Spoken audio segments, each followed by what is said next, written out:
June 4వ తారీఖున అంటే ఈ నెల వైఎస్ఆర్ కాంగ్రెస్ పార్టీ నాయకత్వంలో వెన్నుపోటు దినం అనే నామకరణంతో ప్రభుత్వానికి వ్యతిరేకంగా ప్రజల పక్షాన నిరసన కార్యక్రమాన్ని శాంతియుతంగా నిర్వహిస్తా ఉన్నాం.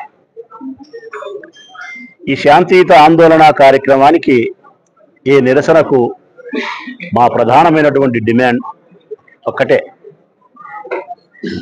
2024 సంవత్సరం జూన్ 4వ తారీఖున అసెంబ్లీ ఎన్నికల యొక్క కౌంటింగ్ ప్రక్రియ పూర్తయింది. 2024 జూన్ 4వ తారీఖున ఎన్నికలు కౌంటింగ్ చేసినప్పుడు వైఎస్ఆర్ కాంగ్రెస్ పార్టీ ఓడిపోయింది అని అనౌన్స్ చేసినారు. తెలుగుదేశం పార్టీ కూటమి పార్టీ గెలిచింది అని చెప్పినారు. మీకు సంతోషం, మాకు బాధ. అయినా పర్వాలే, ప్రజాస్వామ్యంలో ప్రజల యొక్క తీర్పును మనస్ఫూర్తిగా స్వాగతించడం. వారం 10 రోజుల కల్లా మా దుఃఖాన్ని జయించగలిగినాం. ప్రతిపక్ష పార్టీ నాయకులుగా మా పాత్రను మేము ప్రజల పక్షాన పోషించడానికి మమ్మల్ని మేము తయారు చేసుకోగలిగినాం. ఆనాటి నుంచి ఈనాటి వరకు అంటే కరెక్ట్గా సంవత్సరం అయితే అంది. జూన్ 4, 2025, ఈరోజు 1వ తారీఖు, ఇంకో 2 రోజులు ఉంటే సంవత్సరం. ఈ సంవత్సర కాలంలో మేము ఎప్పుడూ 1 నెల కూడా విశ్రాంతి తీసుకోవాలి. వైఎస్ఆర్ కాంగ్రెస్ పార్టీ నాయకులం ప్రజల పక్షాన మా గొంతు వినిపిస్తానే ఉన్నాం. ప్రభుత్వం పైన ఒత్తిడి చేయాల్సిన ప్రతి కార్యక్రమాన్ని చేస్తానే ఉన్నాం. అసలు ఈ రాష్ట్రంలో మునుపెన్నడూ కూడా నూతనంగా ప్రభుత్వం ఏర్పడిన తర్వాత 2 నెలలకు 3 నెలలకు నిరసన కార్యక్రమాలు ప్రజల పక్షాన చేసిన దాఖలాలు లేవు. ఆ ఘనత చంద్రబాబు నాయుడికే దక్కింది. ప్రభుత్వం ఏర్పాటు చేసిన 2-3 నెలలకే ప్రజల్లో అసంతృప్తి, ప్రజలకు వ్యతిరేకమైన నిర్ణయాలు తీసుకోవడం ప్రారంభించినాడు. మేము మానసికంగా ఆత్మవిశ్వాసాన్ని కోల్పోకుండా వైఎస్ఆర్ కాంగ్రెస్ పార్టీ నాయకులు మా బాధ ఎంత ఉన్నప్పటికీ కూడా, ఎన్నో రకాల మాకు సమస్యలు ఉన్నప్పటికీ కూడా, ఆర్థికపరమైన ఇబ్బందులు, ఓటమి వలన జరిగిన మానసిక వ్యధ, కేసులు, జైళ్లు, బెయిళ్లు, కక్ష సాధింపు చర్యలు ఇన్ని ఉన్నప్పటికీ కూడా వాటినన్నిటినీ మేము అధిగమించి ప్రజాపక్షాన పోరాటం చేస్తూనే ఉన్నాం 2-3 నెలల కాలం నుంచి మా నాయకుడు జగన్మోహన్ రెడ్డి గారి నేతృత్వంలో. 2025 జూన్ 4 వచ్చింది. ఇప్పుడు ప్రజలు ఏమంటున్నారంటే, ఓడింది వైఎస్ఆర్ కాంగ్రెస్ పార్టీ కాదు, మేము పొరపాటు పడినాం, ఓడింది మేమే ఓడినామంటున్నారు ప్రజలు. 2024 జూన్ 4న వైఎస్ఆర్ కాంగ్రెస్ పార్టీ ఓడిందనుకున్నాం, పొరపాటు. 2025 జూన్ 4 సంవత్సరం కాలానికి ప్రజాస్వామ్యంలో ప్రజలం మేము ఓడిపోయినాం. ఏ విధంగా ఓడిపోయినామంటే, అబద్ధాలు చెప్పే వ్యక్తికి, మోసాలు చేసే పార్టీకి నమ్మి పలుమార్లు మోసం చేసినప్పటికీ కూడా ఈసారైనా మాట నిలబెట్టుకుంటాడు లేని ఎక్కడో ఒక చిన్నపాటి ఆశతో మేము ఓటేసి ఏదో మా పేద ప్రజలకు మేలు జరుగుతుందిలే, ప్రతి ఆడపిల్లకు ఇచ్చినారు, అంతమందికి డబ్బులు వస్తాయి 1500, 50 ఏళ్ళకే పెన్షన్ అని చెప్పినారు. మా ఇంట్లో 2కి వస్తుంది, 1కి వస్తుంది. లేకుంటే నిరుద్యోగ భృతి 3000 ఇస్తామని చెప్పినారు. మా కొడుకు డిగ్రీ అయిపోయింది, 3000 వస్తుంది. 20 లక్షల మందికి ఉద్యోగాలు చెప్పినారు. మా పిల్లలకు ఉద్యోగాలు వస్తాయి. 3 గ్యాస్ సిలిండర్లు వేస్తామని చెప్పినారు. ఫీజు రీయింబర్స్మెంట్ కడతామని చెప్పినారు. ఆరోగ్యశ్రీ యథావిధిగా కొనసాగిస్తామని చెప్పినారు. అమ్మఒడి జగన్మోహన్ రెడ్డి ఒక పిల్లవానికి ఇస్తే చంద్రబాబు నాయుడు ఎంతమంది పిల్లలు ఉంటే అంతమంది పిల్లలకు 5 సంవత్సరాలు ఇస్తానని చెప్పినాడు. కరెంటు బిల్లులు పెంచను, తగ్గిస్తాను, నాణ్యమైన కరెంటు ఇస్తానని చెప్పినాడు. నిత్యావసర వస్తువుల ధరలు పెంచను, తగ్గిస్తాను, అదుపులో ఉంచి భోజనానికి ఇబ్బంది లేకుండా చేస్తానని చెప్పినాడు. మద్యం తాగే సోదరులకు మద్యం ధరలు తగ్గించి అమృతం లాంటి మందును, నాణ్యతైన మందును ఇస్తానని చెప్పినాడు. చేనేతలకు, దళితులకు కరెంటు ఉచితం ఇస్తానని చెప్పినాడు. ఇవన్నీ సంక్షేమ కార్యక్రమాలే నేను చెప్తా ఉండేది, అభివృద్ధి కార్యక్రమాలు కాదు. అభివృద్ధి కార్యక్రమాలతో చాలా చెప్పినాడు. సంపదను సృష్టిస్తా, పేదవాళ్లకు డబ్బును పంచుతా, పేదవాళ్ళందరినీ ధనవంతులను చేస్తా. దానికి వాళ్ళు పెట్టిన పేరు కూడా పూర్ టు రిచ్, పేదరికం నుంచి ధనిక చేస్తానని చెప్పినాడు. 6 సంక్షేమ పథకాలు అమలు చేస్తానని చెప్పినాడు. 143 హామీలను అమలు పరుస్తానని చెప్పినాడు. పోలవరాన్ని పూర్తి చేస్తానని చెప్పినాడు. రాజధానిని నిర్మిస్తానని చెప్పినాడు. సంవత్సరమైంది. ఇంకొక మాట కూడా చెప్పినాడు. పవన్ కళ్యాణ్ గారే చెప్పినారు ఇంకొక మాట కూడా. అప్పు చేసి బటన్ నొక్కడం మగతనమా జగన్ అన్నాడు. అప్పు చేసి బటన్ నొక్కడం మగతనమా అన్నాడు. నిన్ననే చూసిన నేను సోషల్ మీడియాలో. ఇప్పుడు నేను అడుగుతా ఉన్నా, పేద ప్రజలు అడుగుతా ఉన్నారు, పవన్ కళ్యాణ్ అడుగుతా ఉన్నారు, చంద్రబాబు నాయుడు పార్టీని అడుగుతా ఉన్నారు. జగన్మోహన్ రెడ్డి అప్పు చేసి బటన్ నొక్కి పేదవాళ్ళకు డబ్బులు ఇస్తే దాన్నే మగతనం కాదన్నావే. మీ చంద్రబాబు నాయుడు మీ కూటమి అప్పు అయితే 1,70,000 కోట్లు అప్పు చేసినారు. ఈ 10 నెలల్లో ఎంత? 1,70,000 కోట్లు అప్పు చేసినారు. మరి 1,70,000 కోట్లు సంవత్సరం కాకముందే మీరు అప్పు చేసి ఒక్కసారి కూడా బటన్ నొక్కని మిమ్మలను మగతనం లోపించింది అనాలనా? ఇంకా వేరే మాటలు అనాలనా? ఇంకా వేరే మాటలు అనాలనా? పవన్ కళ్యాణ్ బటన్ నొక్కి ఇవ్వడం మగతనమా? మీ ఇంట్లో లెక్క ఏమన్నా ఇస్తానవా అన్నాడు. అప్పు చేసి ఇచ్చేది గొప్ప సంగతి అని చెప్పినాడు. మరి ఇప్పుడు జగన్ అప్పు చేసి పేదవాళ్ళకు పంచినాడు, మీరు అప్పు చేసి పేదవాళ్ళకు పంచలే. మరి మిమ్మల్ని ఏమనాలా?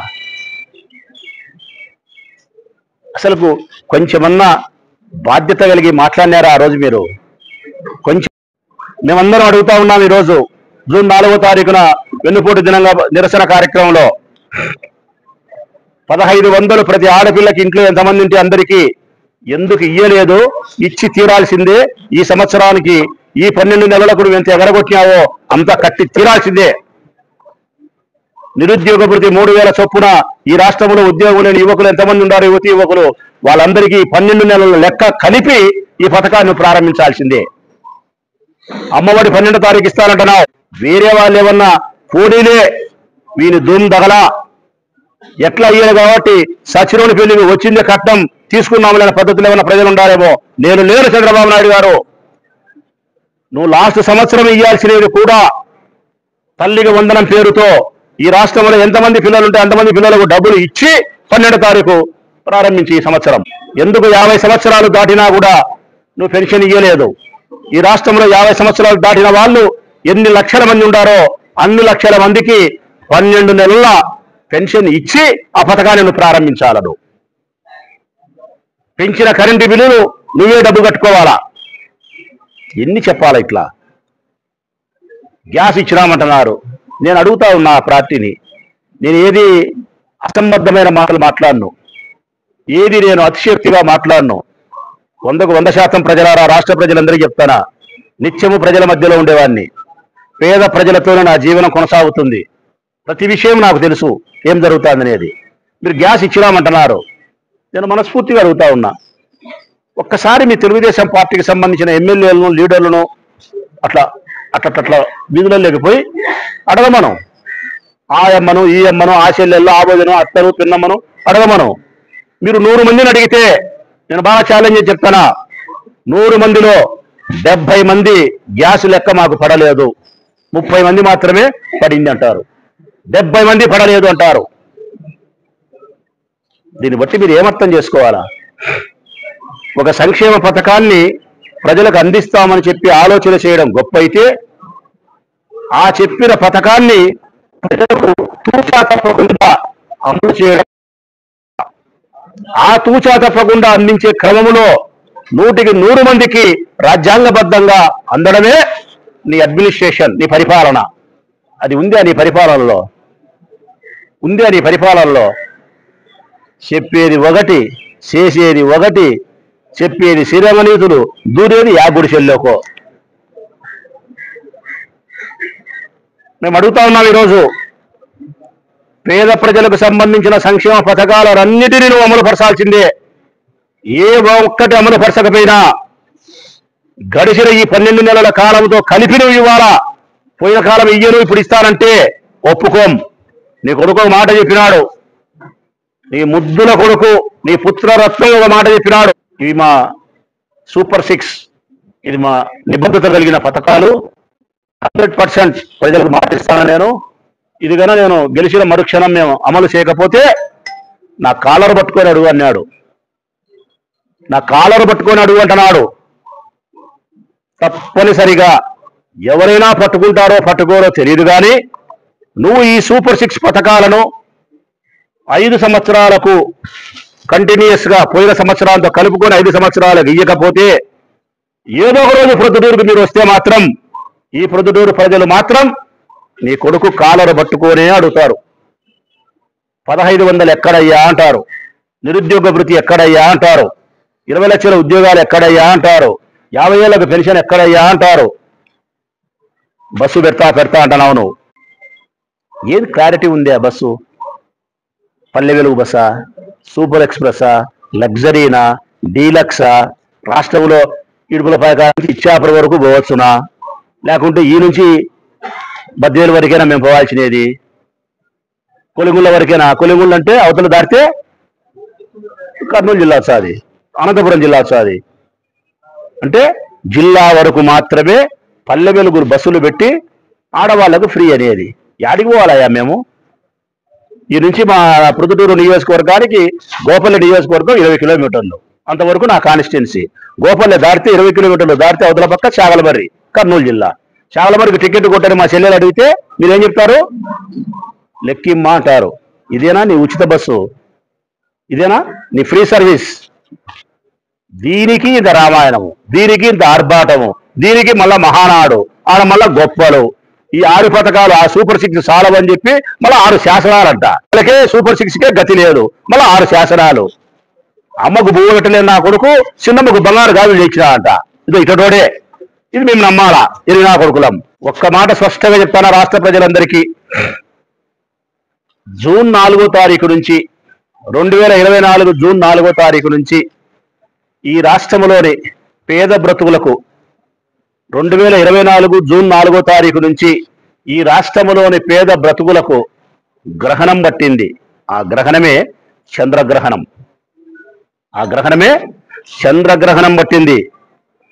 ఎప్పటికైనా గ్రహణం పడితే చీకటే. ఈ రాష్ట్రానికి కూడా చంద్రగ్రహణం పట్టింది 24 జూన్ 4వ తారీఖున. ఎప్పుడైతే గ్రహణం చంద్రగ్రహణం పట్టిందో పేదవారి బ్రతుకులకు, వారి జీవితాలలో వెలుగు లేదు, చీకటమయం అయిపోయింది. చీకటమయం అయిపోయింది కాబట్టి ఒక సంక్షేమ పథకం లేదు, ఒక 100 రూపాయల డబ్బు లేదు, పిల్లోనికి అమ్మఒడి లేదు, పెద్దోనికి ఇంకొకటి లేదు, 40,000కు పెన్షన్ లేదు, చేనేతకు సదస్సు లేదు, 50 ఏళ్లకు పెన్షన్ లేదు, నిరుద్యోగ భృతి 3,000 లేదు, రైతులకు 26,000 రూపాయలు ఇస్తానని చెప్పినాను.